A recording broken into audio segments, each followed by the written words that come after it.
So welcome students. आज हम लोग बात करने जा रहे हैं स्टैंडर्ड 9 का chapter 3 of maths 2 which is triangle. देखो बच्चों, ट्राइंगल के बारे में तो आपने बहुत सुना रहेगा कि ट्राइंगल क्या रहता है और 3 sided figure is called as a triangles. इसके रिलेटेड आपने प्रीवियस स्टैंडर्ड में भी कहीं ना तो कहीं पढ़ा रहेगा, जैसे कि स्टैंडर्ड 7 से आपने पाइथागोरस थ्योरम जैसा कुछ चीज आपने जाना था। स्टैंडर्ड 8 में आते आते आपने इसमें कुछ कॉन्ग्रुएंसी ऑफ ट्राइंगल्स के ऊपर पढ़ा था। आज हम ये स्टैंडर्ड 9th में क्या क्या पढ़ने वाले हैं रिलेटेड टू दिस ट्राइंगल्स, आज हम इस वीडियो में देखने वाले हैं। तो आज की इस वीडियो में हम लोग सिर्फ और सिर्फ कॉन्सेप्ट्स के रिलेटेड डिस्कस करेंगे। इसके आने वाले लेक्चर्स में हम लोग इसके रिलेटेड जो भी कॉन्सेप्ट्स हमने समझाया था सम्स हम लोग शुरू करेंगे। हमारा वीडियो ऐसे एक्सरसाइज वाइज आ जाएगा, सो आप इसको सब्सक्राइब करके रख देना चैनल को, ताकि आप ये वीडियोस को रेगुलरली यानी देख सकते हैं। सो चलो स्टूडेंट्स, अभी हम लोग देखते हैं कि इस पर्टिकुलर स्टैंडर्ड में यानी पर्टिकुलर चैप्टर में हमें क्या क्या पढ़ना है। So let's begin with this first part. आपने यहाँ पे बोर्ड पे एक फिगर देखा रहेगा, सबको समझ में आ गया रहेगा कि ये तो सर एक ट्राइंगल है। बट बहुत बच्चों को ना एक छोटी मोटी बातों में कंफ्यूजन आता है कि सर ट्राइंगल में जब साइड बोलते हैं ना, कुछ लोग को नहीं समझ में आता, दिक्कत होती है सर साइड का नाम लेते लेते। एंगल बोलता हूँ तो एंगल समझने में आ नहीं जाता। तो मैं 1 मिनट लेता हूँ इसको समझाने के लिए। देखो ट्राइंगल का ये जो 3 कोने दिखते हैं ना तुम्हें, इसको हम बोलते हैं वर्टाइसेस। ओके, अब यहाँ पर मैं तीनों वर्टाइसेस का नाम दे देता हूँ, जैसे इसको ए, बी और सी रख दिया। अगर मैं बात करता हूँ एक ट्राइंगल में होता क्या क्या है, तो इसमें ना हमारे पास 2 चीज होते हैं, एक होता है हमारा साइड और एक होता है हमारा एंगल। अब साइड के लिए मैं बात करता हूँ, इसमें हमारे पास कितने साइड है बच्चों? 3। पहला साइड देखो यहाँ पर दिख रहा है तुम्हें इस तरह से। देखो साइड हमेशा 2 लेटर से लिखते हैं, एक कोने पे शुरू होता है दूसरे कोने पे खत्म होता है, तो ये साइड का नाम क्या हो गया? साइड ए सी। फिर यहाँ पे एक साइड दिख रहा है, इसका नाम क्या रखेंगे हम लोग? साइड सी बी या तो side B C. Side B C आप उल्टा भी लिख सकते हो, कोई प्रॉब्लम नहीं है। और यहाँ पर एक साइड दिख रहा है जिसको हम लिखते हैं एज साइड ए। अब ये 3 साइड होने के बाद हमारे पास 3 एंगल्स भी होते हैं। सर एंगल्स क्या क्या है वो 3 एंगल? अब देखते हैं। यहाँ पर हमें दिख रहा है ये वाला एंगल एक है, इसे हम बोलेंगे एंगल ए। अब एंगल ए को हम एक लेटर से भी लिख सकते हैं या तो 3 लेटर से भी लिख सकते हैं। सर 3 लेटर्स वाला कैसे लिखते हैं? देखो एंगल ए इधर है, इसके 2 आर्म्स यानी ऐसे जा रहे हैं, दिख रहा है? एक ये साइड पे जा रहा है कौन से तरफ? सी के तरफ, और एक ये साइड पे जा रहा है कौन से तरफ? बी के तरफ। जिस एंगल का आप नाम लेते हो उसको रखो बीच में, ठीक है? एंड जहां पर वो जा रहा है, जहां पर उसके 2 ये लाइंस गए हैं, वो दोनों नाम को आप बाजू बाजू में रख दो इसके। मतलब यहाँ पर सी और यहाँ पर बी, तो मैं इधर लिखता हूँ बी और यहाँ पर सी। तो एंगल ए को मैं लिख सकता हूँ एज एंगल बी ए सी। सिमिलरली यहाँ पर हमारे पास एंगल आता है बी, तो एंगल बी को मैं कैसे रख सकता हूँ? देखो एंगल बी है तो एंगल बी को मैंने जैसे बताया था बीच में रखो। बाकी इसके जो 2 लाइंस जा रहे हैं वो कहाँ जा रहे हैं? एक जा रहा है ए की तरफ, एक जा रहा है सर सी की तरफ। तो लिख दो इधर एक ए इधर लिख दो, एक सी इधर लिख दो, सिंपल। लास्ट वाला यहाँ पर हमें एंगल दिख रहा है जिसको हम बोलेंगे एंगल सी। अब एंगल सी में हम लोग को देखो 2 रास्ते जाते हुए दिख रहे हैं, एक ये साइड ए की तरफ जा रहा है, एक ये साइड बी की तरफ जा रहा है, तो इसको हम लोग लिखेंगे सी बीच में रखेंगे, एक ए एक बी, तो ये होगा ए सी बी। अच्छे से समझ बी ए सी, बी ए सी ये वाला एंगल एक हुआ। ए बी सी, ए बी सी मतलब ये वाला एंगल का बात हो रहा है। ए सी बी, ए सी बी मतलब ये वाला एंगल का बात हो रहा है। गॉट दिस बच्चों? तुम लोग को ये समझना है कि सबसे पहला बेसिक चीज साइड एंड एंगल्स क्या क्या होते हैं करके।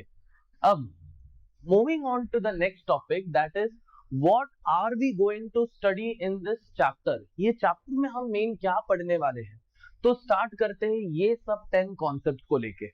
हमारा एक एक वीडियो आएगा इस कॉन्सेप्ट को लेके, तो ध्यान से देखना बच्चों मैं क्या क्या बता रहा हूँ।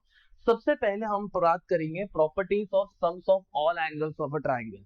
सेकंड है remote interior angle theorem. Third congruency of a triangle. Next आता है 30 60 90। Next 45 45 90 isosceles triangle theorem, perpendicular bisector theorem, angle bisector theorem, property of inequality of a side and angle of a triangle and similarity of a triangle. मैं आज के इस video में सिर्फ एक 30 seconds का आपको एक ग्लिम्स दे देता हूँ इन सब कॉन्सेप्ट्स के बारे में, एक जनरल आइडिया, ताकि आप शुरू करने से पहले आपको एक माइंडसेट बैठ जाए कि ये ट्राइंगल चैप्टर में हम क्या क्या आगे जाके पढ़ने वाले हैं। तो सबसे पहले बात करेंगे property of sum of all angles of a triangle. अब जनरली बात करता हूं, आपके पास एक ट्राइंगल होता है, ओके। इस ट्राइंगल में हमारे पास 3 एंगल्स होते हैं, बात सही है ना। एक होता है एंगल ए, एंगल बी और angle C. Property of sum of angles में होता क्या है कि हम ये तीनों एंगल्स को ऐड करने वाले हैं, that is angle A, angle B और एंगल सी। तीनों एंगल्स को ऐड करेंगे तो आंसर हमेशा कितना आता है बच्चों, 180 डिग्री आता है, ठीक है। यही होता है हमारा प्रॉपर्टी ऑफ सम यानी ऐड कर रहे हैं हम लोग ऑफ ऑल एंगल्स, जितने भी एंगल्स दिख रहे हैं किसके, एक ट्रायंगल के, ओके। तो इसमें होता क्या है, तीनों एंगल्स को ऐड करने पे हमेशा आंसर 180 आता है। मेजॉरिटी ऑफ द सम्स जो हम आगे पढ़ेंगे उसमें ये प्रॉपर्टी यूज होने वाला है बच्चों, तो अच्छे से इसको याद कर लेना। सेकेंड प्रॉपर्टी जो हम बात करेंगे which is remote interior angle theorem. अब होता क्या है इस थ्योरम में, आपके पास नॉर्मली एक ट्राइंगल है, ओके। अब इस ट्राइंगल से मैं एक लाइन एक्सटेंड करता हूं बाहर की तरफ। अब आपने एक नोटिस किया रहेगा चीज, ट्राइंगल्स के नॉर्मली आपके एंगल्स तो रहते हैं, जैसे कि यहाँ पे मैं लिख देता हूं ए बी सी, ओके। अब ये वाला जो एंगल बनाया मैंने, ये ट्राइंगल के अंदर ही कि बाहर है, बताओ बच्चों। अंदर है, इसको हम बोलते हैं इंटीरियर एंगल। ये वाला एंगल कहाँ हुआ, अंदर, ये भी इंटीरियर एंगल हो गया। ये वाला एंगल भी हमारा इंटीरियर होगा, बट ये वाला एंगल जो है ट्राइंगल के बाहर है, तो ये क्या होगा बच्चों, एक्सटीरियर एंगल, ओके। अब property of remote interior angle theorem क्या कहता है कि आपके पास जो एक्सटीरियर एंगल है, ओके, ये एक्सटीरियर एंगल जो है, इसका चलो इसका नाम दे देता हूं, ए सी, यहां पे मैं लिखता हूं डी, ओके। इस एंगल का नाम क्या है, एंगल ए सी डी। तो एंगल ए सी डी जो है मेरा, उसका वैल्यू किसके बराबर रहेगा। अब ये सॉरी, ये हमारा एक्सटीरियर एंगल है, इससे दूर हमारा दो इंटीरियर एंगल का नाम बताओ। ये एंगल सी, सर ये तो इससे सबसे पास है, तो बचे हुए दूर वाले इंटीरियर एंगल क्या हो गए, एंगल ए और एंगल बी। दूर यानी कि रिमोट, रिमोट का मतलब रहता है कहीं दूर है वो एंगल, ओके। और ये दोनों रिमोट कैसे है, इंटीरियर है, मतलब ट्राइंगल के अंदर है, इसके लिए थ्योरम का नाम बड़ा है रिमोट इंटीरियर एंगल। तो यानी सिंपल वर्ड्स में, ये एंगल जो है ये हमारा क्या रहेगा, ये और ये एंगल का एडिशन यानी सम रहेगा, यानी कि angle A plus angle B, okay. ये आपका रिमोट इंटीरियर एंगल थ्योरम होगा। सिमिलरली आप इसको कैसे भी कर सकते हो, जैसे अगर मैंने यहां से लाइन एक्सटेंड कर दिया, ये आप एंगल के बारे में देखो, मैं अलग से बता देता हूं।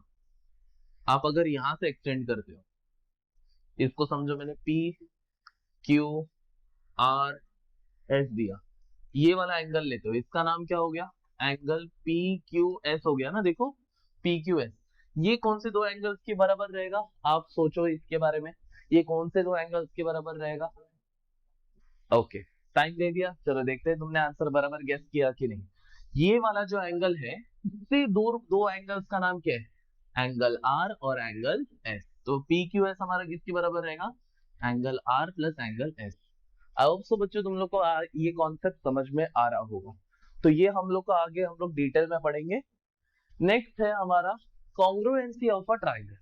अब देखो बच्चों, आपको यहाँ पर दो ट्राइंगल्स तो दिख रहे रहेंगे, बराबर है।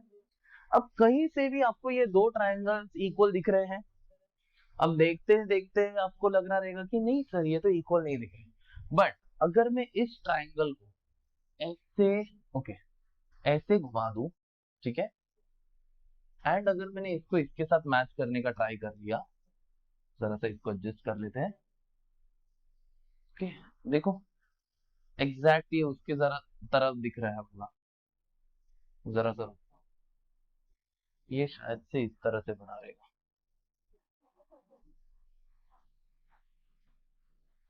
ओके, ये जरा सा हम लोग का गड़बड़ है, हाँ।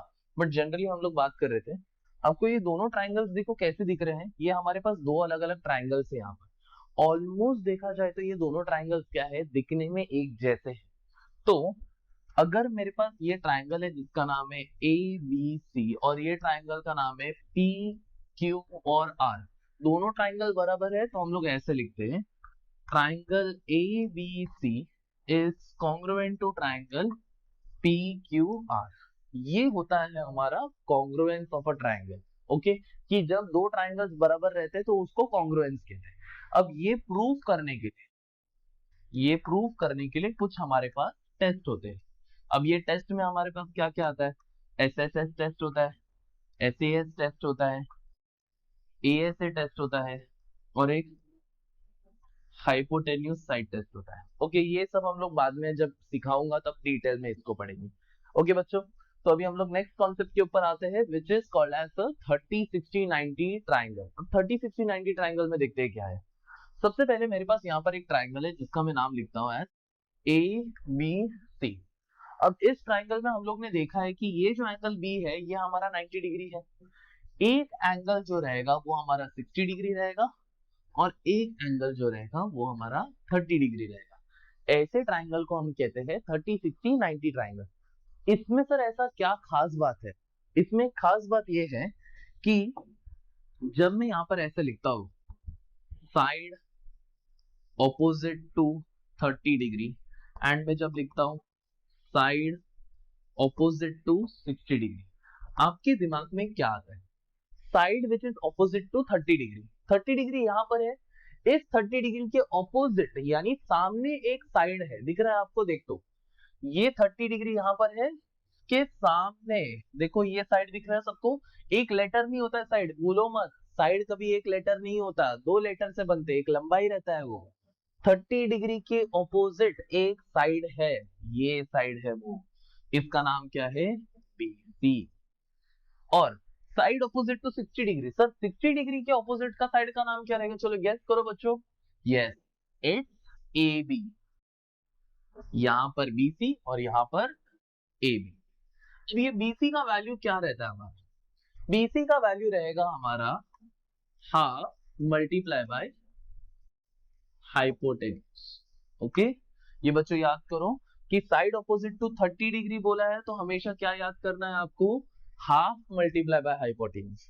और सर साइड ऑपोजिट टू क्या बोला है? 60 डिग्री। तो इसके लिए क्या फॉर्मूला बनेगा? इसके लिए बनेगा √3/2 मल्टीप्लाई बाय हाइपोटेन्यूज। यहाँ पर हमें क्या वर्ड याद रखना पड़ेगा? √3/2। तो क्या समझा? 30 के लिए क्या याद करो? हाफ। 60 के लिए क्या याद करो? √3/2। इसको भी याद करने का मैं एक टेक्निक बताऊंगा बट जब हम लोग इसका एक्चुअल कॉन्सेप्ट सीखेंगे। ठीक है बच्चों, तो ये हमारा 30-60-90 के ऊपर एक प्रॉपर्टी है। उसके बाद आता है हमारा प्रॉपर्टी ऑफ 45-45-90। सेम चीज हम लोग यहाँ पर करेंगे। चलो इसका नाम दे देता हूँ मैं PQR। ये 90 डिग्री हो गया, ये वाला एंगल हमारा 45 डिग्री और ये वाला एंगल भी हमारा कितना रहेगा? 45 डिग्री। देखो क्या हो गया, 45, 45 और 90, ये ट्राइंगल है हमारा। इसमें हमारा प्रॉपर्टी क्या है? इसमें प्रॉपर्टी ऐसा, साइड ऑपोजिट टू कितना डिग्री? 45 डिग्री। हमेशा क्या होता है? Side opposite to 45 degree. पहले देखते हैं कहां पे है 45। सर यहाँ पर ही 45, इसके ऑपोजिट साइड का नाम क्या है सर? QR। इधर मैंने लिखा QR। अरे सर बट यहाँ पर ही 45 नहीं है, यहाँ पर भी 45 है। मैंने बोला ठीक है, यहाँ पर 45 है तो इसके ऑपोजिट साइड का नाम क्या है? इसके ऑपोजिट साइड का नाम क्या है हमारा? PQ। इधर लिख दिया मैंने PQ। बट ये भी 45 है सर, ये भी 45 है सर, तो मतलब क्या हो गया? ये साइड और ये साइड दोनों भी हो गए इक्वल। ओके, QR और PQ दोनों हो गए इक्वल और इसका वैल्यू जो रहेगा वो रहेगा 1/√2 मल्टीप्लाई बाय हाइपोटेन्यूज। क्या रहेगा? 1/√2। तो क्या सीखना? 45 रहेगा तो क्या याद रखना है? 1/√2। देखो वापस से याद करवा देता हूँ। 30 रहेगा तो हाफ, 60 रहेगा तो √3/2 एंड अगर 45 रहेगा तो 1/√2। ओके, ये बेसिक सा चीज है जिसको आपको याद रखना है। नेक्स्ट हमारा कॉन्सेप्ट आता है विच इज कॉल्ड है isosceles triangle theorem. Isosceles triangle theorem कुछ इतना डिफिकल्ट नहीं है, बहुत ही सिंपल सा चीज है, बस एक बार देख लो समझ में आ जाएगा। आपके पास एक ट्राइंगल है, ओके, इस ट्राइंगल में दो साइड इक्वल है, तो इसको क्या बोलते हैं हम बच्चों? Isosceles triangle. इसका मैंने नाम दे दिया, चलो इसका नाम क्या दे दिया? A B C. अब ये आइसोसेलेस ट्राइंगल में जब दो साइड इक्वल होते हैं, इस साइड के ऑपोजिट वाला एंगल, इस साइड के ऑपोजिट वाला एंगल, मतलब किसके बारे में बात कर रहा हूं? एंगल बी के बारे में बात कर रहा हूं। और इस साइड के ऑपोजिट वाला एंगल यानी किसके बारे में बात कर रहा हूं मैं? एंगल सी के बारे में बात कर रहा हूं।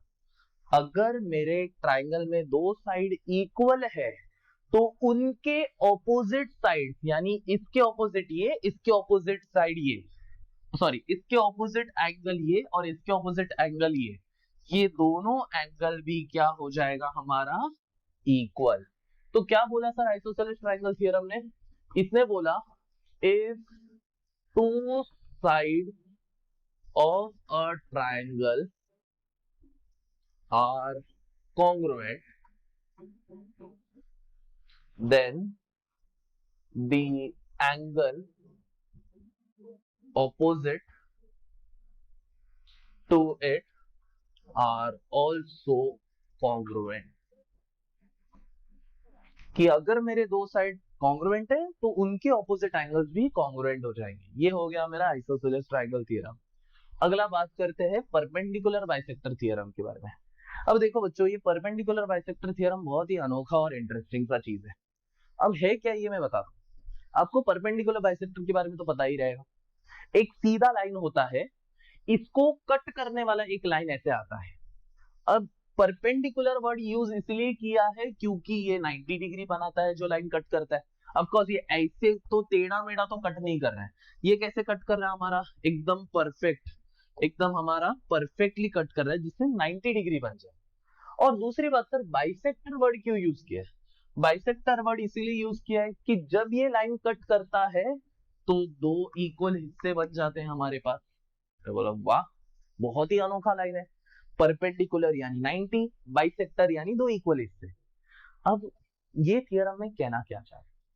वो बोल रहे हैं कि जो हमने परपेंडिकुलर बाइसेक्टर बनाया है, उस परपेंडिकुलर बाइसेक्टर पे आप कहीं पर भी एक पॉइंट लगा दो। यानी कि मैंने समझो इस जगह पर एक पॉइंट बना, इस जगह पर आपकी मर्जी है, आप इस पॉइंट को चाहिए तो इधर लेके जाओ, इधर लेके जाओ, किधर भी लेके जाओ। ये जो पॉइंट है इसका रूल क्या है कि अगर मेरे पास ये लाइन है, ये लाइन का समझो एक सेगमेंट बना देता हूँ। लेट से इधर मैं ए लिखता हूँ और यहाँ पर मैं क्या लिखता हूँ? बी। याद करना, और यहाँ पर जो है हमारा कौन सा है? समझो एम है। हमें इतना पता है कि ये दूरी और ये दूरी हमेशा क्या रहता है? इक्वल रहता है। परपेंडिकुलर बाइसेक्टर थ्योरम क्या बोलता है? आपके परपेंडिकुलर में, परपेंडिकुलर बाइसेक्टर पे जो पॉइंट है, उस पॉइंट से हम एक सेगमेंट के एंड पॉइंट्स को जोड़ देते हैं। सेगमेंट का एंड पॉइंट मतलब ए बी हमारा सेगमेंट है, उसके एंड पॉइंट पे जोड़ दो, तो ये जो दूरी बनता है ना हमारा, ये दूरी भी हमारा क्या रहेगा? इक्वल। आप ये दूरी कहां से भी निकाल लो सर। मतलब अगर समझो ये ऐसा लाइन है, ये परपेंडिकुलर बाइसेक्टर है, ये मेरा सेगमेंट है पी क्यू, ओके। अब मान के चलो कि मैंने एक पॉइंट यहाँ पर ले लिया, ये वाला पॉइंट को मैंने नाम क्या देता? वो सब तो सपोज मैंने ए दे दिया पॉइंट, तो ये जगह से यहाँ तक का दूरी और ये जगह से यहाँ तक का दूरी, ये दोनों दूरी भी क्या रहेगा? इक्वल रहेगा। इस प्रॉपर्टी को हम लोग बोलते हैं परपेंडिकुलर बाइसेक्टर थ्योरम। ओके बच्चों, अभी एक प्रॉपर्टी और है हमारे पास जिसको मैंने मिस आउट कर दिया था, which is called as a median of right angle triangle. Median of a right angle triangle, इसमें ऐसा क्या है बच्चों? देखो, let's take a right angle triangle लिया हमने, इसको मैंने नाम दिया एज ए बी सी, ये भी कर लिया। आपको मीडियन के बारे में पता है क्या बच्चों? मीडियन क्या होता है? नहीं पता रहेगा तो मैं शॉर्ट में समझा देता हूँ। अब मैं एक हाइपोटेन्यूज उठा रहा हूँ, हाइपोटेन्यूज सबको पता है ना, सबसे लंबा साइड होता है उसको हाइपोटेन्यूज कहते हैं। उसका मैं अगर बीच का पॉइंट उठा लेता हूँ, इस पॉइंट को हम बोलते हैं मिड पॉइंट। क्या बोलते हैं? Mid point. अब ये सेगमेंट के ऑपोजिट वाला एंगल जो है वो क्या रहेगा? बी। अब बी से मैं ये सेगमेंट पे एक लाइन बना देता हूं, ये मेरा कौन बन गया, ये मेरा बन गया मीडियन, और ये जो लंबाई है इस लंबाई को हम क्या बोलते हैं, हाइपोटेन्यूज। तो प्रॉपर्टी कुछ इस तरह से है कि हमारा जो हाइपोटेन्यूज है, हमारा जो हाइपोटेन्यूज है वो हमेशा क्या रहेगा, सॉरी हमारा जो मीडियन है, गलती किया, हमारा जो ये मीडियन है वो हमेशा क्या रहेगा, हाफ ऑफ दी हाइपोटेन्यूज। ये उसका प्रॉपर्टी है, ठीक है। कि एक राइट एंगल ट्राइंगल में आप अगर हाइपोटेन्यूज देख सकते हो और यहां से बनता हुआ एक मीडियन देख सकते हो, याद रखना वो मीडियन हमेशा हाइपोटेन्यूज की तरफ जा रहा है, तो इस मीडियन का लेंथ हमेशा क्या रहेगा, ये हाइपोटेन्यूज का आधा रहेगा। ओके, सो ये हमारा एक प्रॉपर्टी है median of a right angle triangle. अगला हम लोग बात करते हैं, अभी back to the topic, angle bisector theorem. Angle bisector theorem same perpendicular bisector जैसा ही है। आपका देखो एंगल बाइसेक्टर क्या होता है, अब मान के चलो ये मेरे पास एक एंगल है जिसको मैं नाम दे देता हूँ पी क्यू आर, ठीक है, मैंने इसको पी क्यू आर करके नाम दे दिया। अब सेम चीज है, एक ऐसा लाइन जिसने ये एंगल को दो इक्वल हिस्से में बांट दिया, ओके, उस एंगल को हम लोग क्या बोलते हैं, एंगल बाइसेक्टर बोलते हैं। अब यहाँ पर एक हिस्सा दिख रहा है हमें और यहाँ पर एक हिस्सा दिख रहा है, ये दो इक्वल हिस्से बन गए हमारे, इसको हम लोग क्या बोलते हैं, एंगल बाइसेक्टर। अब एंगल बाइसेक्टर प्रॉपर्टी का एक काम क्या रहता है, ये जो एंगल बाइसेक्टर दिख रहा है आपको, इसमें मैं एक पॉइंट लगा देता हूँ, लगा दिया, हाँ रखते हैं, चलो यहाँ पर रख देते हैं पॉइंट, ठीक है, लगा दिया यहाँ पर पॉइंट। अब ये पॉइंट से इस लाइन सेगमेंट के बीच में का दूरी, ये दूरी हो जाएगा बराबर ना, ये दूरी, ये पॉइंट से ये लाइन सेगमेंट के बीच में का परपेंडिकुलर दूरी, और ये पॉइंट से ये लाइन सेगमेंट के बीच में का परपेंडिकुलर दूरी, ठीक है, ये दूरी हमेशा क्या रहेगा हमारा, इक्वल, यानी ये सेगमेंट जो दो बने हैं हमारे वो हमेशा क्या रहेंगे, इक्वल। इसको कहते हैं हम लोग परपेंडिकुलर बाइसेक्टर थ्योरम। जरूरी नहीं कि ये पॉइंट यहाँ पर ही हो, आप यहाँ पर भी रख सकते हैं, यहाँ पर भी रख सकते हैं, बस फर्क इतना रहेगा कि यहाँ पर रखने पे ये दूरी और ये दूरी देखना पड़ेगा, ये दोनों दूरी हमेशा क्या रहेगा, इक्वल बच्चों, ठीक है। ये हो गया हमारा परपेंडिकुलर बाइसेक्टर थ्योरम। अगले कॉन्सेप्ट पे आते हैं हम लोग, that is property of inequality of side and angle of a triangle. इसमें है क्या, आपके पास एक ट्राइंगल है, दिख रहा है बच्चों, इस ट्राइंगल का नाम दे देता हूं मैं ए बी सी। अब है क्या इसमें प्रॉपर्टी में, क्लियरली दिख रहा है आपके पास यहाँ पर तीन साइड है, तो इसमें से ये एंगल बी और एंगल सी, दोनों में से बड़ा एंगल कौन सा है बताओ, दोनों में से बड़ा एंगल कौन सा है, ये छोटा एंगल ये बड़ा एंगल बराबर, तो बड़ा एंगल कौन सा है, एंगल सी बड़ा है, और छोटा एंगल कौन सा है, एंगल बी छोटा है। तो एंगल सी और एंगल बी के बीच में बड़ा एंगल सी है बराबर है, तो इसके सामने ऐसा मुंह खोलते हैं हम लोग, इसको ये ग्रेटर है ये स्मॉलर है। तो inequality of side and angle क्या बोलता है कि अगर आपका एंगल बड़ा है तो इसके सामने वाला साइड भी हमारा क्या रहेगा, बड़ा रहेगा। अगर एंगल बड़ा है तो साइड भी बड़ा, सर अगर एंगल छोटा है तो साइड भी छोटा। देखो ना सामने सामने देख सकते हो, ए सी छोटा है और यहाँ पे देखो सी बड़ा है, तो ए बी वाला एंगल साइड भी क्या रहेगा, बड़ा रहेगा। इसका मतलब सी के ऑपोजिट, इसके ऑपोजिट साइड का नाम क्या है हमारा, A B, side A B लिखते हैं हमें, और बी के ऑपोजिट साइड, बी के ऑपोजिट साइड, इसका नाम क्या है, एंगल बी के ऑपोजिट साइड का नाम क्या है, ए सी, साइड ए। अगर एंगल सी हमारा एंगल बी से बड़ा है तो साइड ए बी मेरा साइड ए सी से क्या रहेगा, बड़ा रहेगा। देखो ना साइड ए बी मेरा ए सी से क्या है, बड़ा है। यही है हमारा property of inequality of side and angles of a triangle, ठीक है बच्चों। अब लास्ट टॉपिक है हमारा सिमिलैरिटी ऑफ अ ट्राइंगल। इसमें सिमिलैरिटी ऑफ अ ट्राइंगल में होता क्या है, आपको दिख रहा है यहाँ पर दो ट्राइंगल है, ऑफ कोर्स ये दो ट्राइंगल सेम तो नहीं है, साइज वाइज दोनों अलग अलग है, बट ये ट्राइंगल और ये ट्राइंगल एग्जैक्टली एक दूसरे के रेप्लिकास है। मतलब कि ये इसी ट्राइंगल का हिस्सा है बट क्या कर दिया, उसको साइज में छोटा कर दिया है, बराबर ना। अगर यहाँ पर मैं इस चीज को बड़ा कर देता हूँ, यानी या तो ऐसे देखिए, इस चीज को मैं बड़ा कर देता हूँ तो ऑफकोर्स ये इसके जैसे ही मैच खा रहा है ना अपना, ठीक है। ये चीज को अगर मैंने बड़ा कर दिया, इसे सीधा करके करते हैं, इस चीज को मैंने बड़ा कर दिया, तो हो रहा नहीं है, हाँ हो गया। इस चीज को मैंने बड़ा कर दिया तो देखो ये ऑफकोर्स दोनों क्या हो गए, अपने रेप्लिकास हो गए, एक दूसरे के जैसे ही दिख रहे हैं। ये ट्राइंगल और ये ट्राइंगल दिखने में सेम है बट है सेम बिल्कुल भी नहीं। इस कॉन्सेप्ट को हम लोग बोलते क्या है, सिमिलैरिटी ऑफ अ ट्राइंगल। ठीक है, अब यहाँ पर मैं इसको ज्यादा डिटेल में नहीं बात करूंगा, जब मैं इसका कॉन्सेप्ट एक्सप्लेन करूंगा तब मैं इसको डिटेल में एक्सप्लेन करूंगा। आई होप सो बच्चों, देखो ये बच्चों में एक चीज बता देता हूँ, ये सिर्फ और सिर्फ हमारा कॉन्सेप्ट है, यहाँ पर मैं कोई सम्स नहीं पढ़ाने आया हूँ, कुछ भी नहीं। इसके आने वाले वीडियोस में हम लोग ये हर एक कॉन्सेप्ट को जरा डिटेल पढ़ेंगे और उसके रिलेटेड हम लोग कुछ सम्स लेंगे। ठीक है बच्चों, सो आई होप सो कि आपको ये वीडियो अच्छा लगा रहेगा। So do like share and subscribe this video. आपके फ्रेंड्स अलग ये बहुत वीडियो इंफॉर्मेटिव वीडियो रहेगा तो शेयर करो। आने वाले वीडियोस को आप देखो, टाइम पे देखो, तो उसके लिए चैनल को भी सब्सक्राइब करके रख देना। Thank you so much and have a nice day, bye bye.